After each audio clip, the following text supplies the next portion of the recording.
সিঁদুরে রঙিন স্নেহের আভা, বাগবাজারে বাজে সুর, মায়েদের আশীর্বাদে ভরে উঠুক জীবন ভুবন ভরপুর। বিদায় বেলার লাল রঙে বাঁধা অমর সম্পর্কের সেতু, শ্রদ্ধা জানায় জননী শক্তিকে, তারাই চিরকাল অনন্ত জ্যোতি। অতীতে এই সিঁদুর খেলার রূপ ঠিক কেমন ছিল? আজকের প্রজন্মের কাছে তো এমন কিছু প্রশ্ন অবশ্যই জাগবে। রাজবাড়ির সিঁদুর খেলা যা আজ কলকাতার ঐতিহ্যের মধ্যে এক অন্যতম উদাহরণ, কৃষ্টি, আবেগ, মাধুর্য, ঐতিহ্য। যখন সম্পর্ক ভাঙছে, সমাজে বিভক্ত তৈরি হচ্ছে, তখন এই সিঁদুর খেলা আমাদের মনে করিয়ে দেয় ঐক্যের রং কখনো ম্লান হয় না। অবশ্যই বাগবাজারের সিঁদুর খেলা এক অন্য ইতিহাস, এক অনন্য ইতিহাস।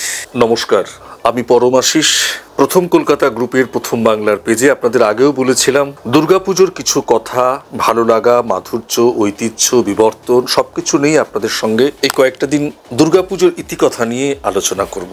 ইতিমধ্যেই শুরু করেছিলাম ঠাকুর দালানের পুজো, বনেদি বাড়ির পুজো, সাবেকি পুজো, সার্বজনীন পুজো, এসব নিয়ে তো আমরা কথা বলছি। কিন্তু আজকের কলকাতার এক ঐতিহ্যের অনুসন্ধান করব, যে অনুসন্ধানের মধ্যে আবেগ জড়িয়ে আছে, ভালোবাসা জড়িয়ে আছে, স্নেহ জড়িয়ে আছে, প্রেম জড়িয়ে আছে, বিদায়ের রং জড়িয়ে আছে। তার নাম বাগবাজারের সিঁদুর খেলা। অবশ্যই কলকাতার ঐতিহ্যের সঙ্গে, এই শারদোৎসবের রঙের সঙ্গে, দুর্গাপুজোর ভালো লাগার সঙ্গে অবশ্যই বাগবাজারের সিঁদুর খেলা এক অন্য ইতিহাস, এক অনন্য ইতিহাস।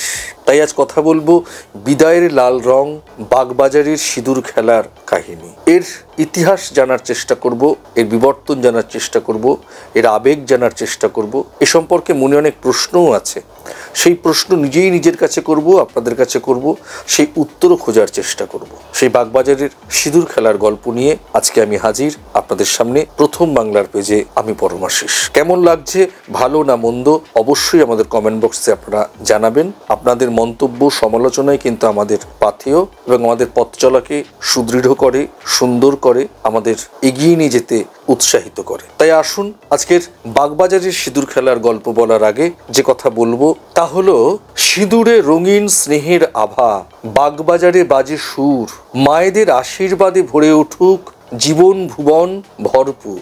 বিদায় বেলার লাল রঙে বাঁধা অমর সম্পর্কের সেতু, শ্রদ্ধা জানায় জননী শক্তিকে, তারাই চিরকাল অনন্ত জ্যোতি।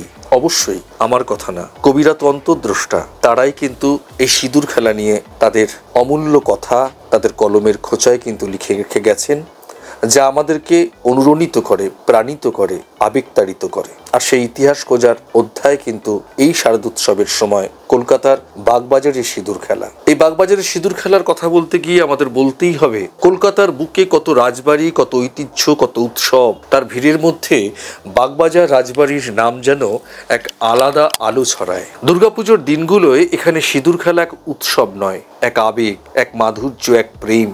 ইতিহাসের পথ বেয়ে এই উৎসব আজও শহরের প্রাণে গেঁথে আছে। সেই প্রাণগাথার, প্রাণে গেঁথে থাকার গল্পই বা ঐতিহ্য, সে আনন্দ, সে আবেগঘনগুলোর প্রশ্ন আজকে খোঁজার চেষ্টা করব আজকের আলোচনায়। মনের মধ্যে প্রশ্ন জাগে বাগবাজার রাজবাড়ির সিঁদুর খেলার এত খ্যাতি কেন? কি আছে সেখানে? তার যদি উত্তর আমরা খুঁজি, সেখানে আমরা জানতে পারি, ইতিহাসের পাতা উল্টে প্রাজ্ঞ মানুষদের কাছ থেকে জানতে পারি আমরা যে কথা, তা হচ্ছে এটি একটি একদিনের খেলা নয়। এখানে সিঁদুর খেলা এক মহোৎসব।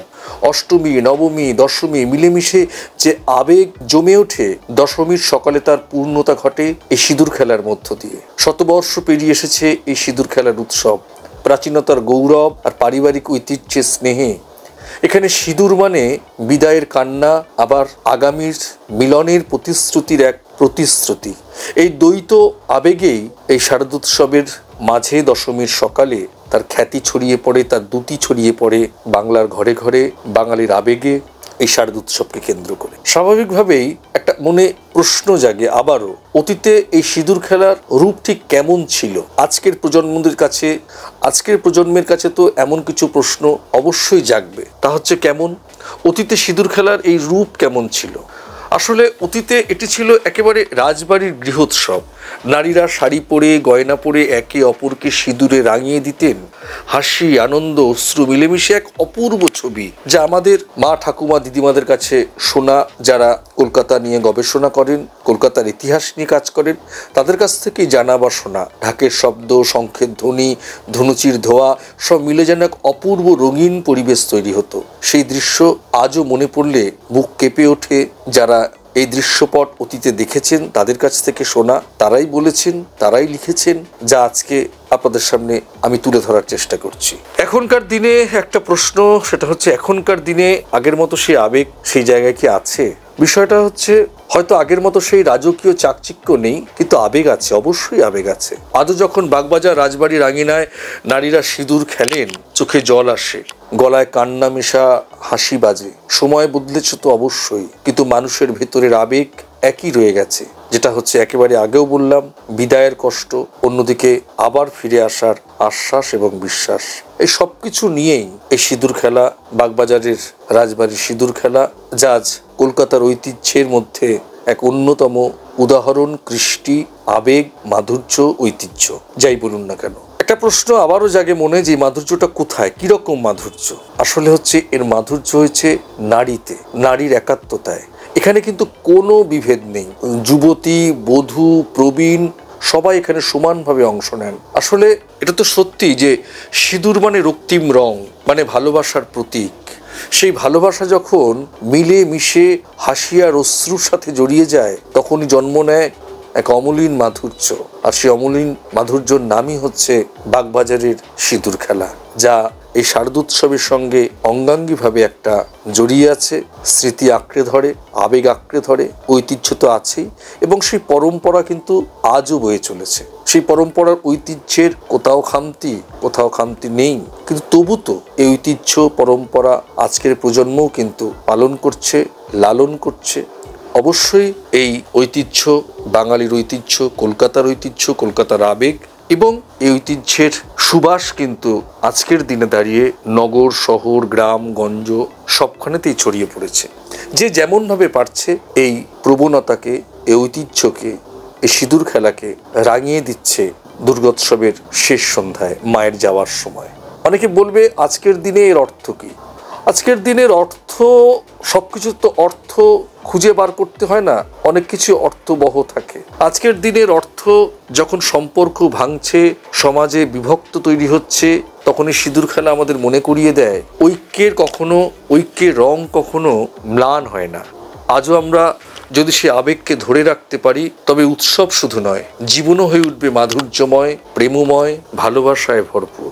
মা আসবেন আর মা যাবেন, মর্তলোকে মা আসছেন এই দুর্গোৎসবের সময়, সংসার নিয়ে, সন্তান সন্ততিকে নিয়ে আসেন, আবার মর্তলোকে ফিরে যান। মায়ের এই আসা আর যাওয়া, আনন্দ এবং বিষাদের সুরে মা যখন চলে যান, আমাদের সকলকে রাঙিয়ে দিয়ে যান, একাত্ম পথে রাঙিয়ে দিয়ে যান। এই সিঁদুর খেলার ঐতিহ্য সংজ্ঞা দিয়ে হয় না, এটা মনন দিয়ে, অনুরণন দিয়ে, আবেগ দিয়ে এই সিঁদুর খেলা আমাদেরকে, মা সকলকে লালন করে যান, একাত্ম থাকার বোধের সঞ্চার করে দিয়ে যান। আমরা যেন কখনোই বিভক্ত না হই, আমরা যেন কখনো ভাগ না হই। সেই কারণেই মার এই বিদায় বেলায় এই মাধুর্যের রং, এই সিঁদুর খেলা, যা কলকাতার ঐতিহ্য, আর সেই ঐতিহ্যের সুবাস কিন্তু আজ সর্বত্র ছড়িয়ে পড়েছে।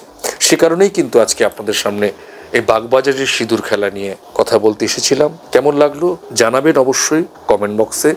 ভালো না মন্দ, যেটুকু জেনেছি বা বুঝেছি, ভুল না বেঠিক, আপনাদের সঙ্গে শেয়ার করলাম।